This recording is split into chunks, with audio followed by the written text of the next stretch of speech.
Añacuá. Añacuá. Y yo siempre dije que tipo el agujero del demonio sería o no es esa la La traducción. traducción literal sería el agujero del demonio, del añá, del maligno, del malo. Ah, ¿verdad? tipo agujero Añacuá. maligno. Pero en realidad esa palabra está mal pronunciada, es Iñacuá, es una corredera.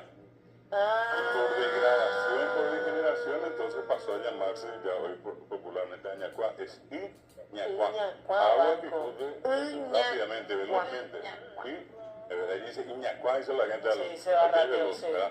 Bueno, y este es Iñacuá, quedó después en Añacuá. Y como eso nosotros tenemos ahí cerca, en la misma zona, por ejemplo, Yabebuiri, le decimos hoy a la Yabebuiri. y es Yabebuiri. Yabebuiri es la raya, o manta raya. El mantarraya. Entonces allí lo correcto era Yabebuiri. Pero con el tiempo se degradó la palabra y quedó en Yabebuiri. Va por Cue, dicen acá, no es de También. apellido o no. No, vapor se refiere a El las barco. embarcaciones que entraron por el río, el Igaui, ¿verdad? Y llegaron hasta la altura más o menos de donde hoy está Caraguatay, 1 de marzo.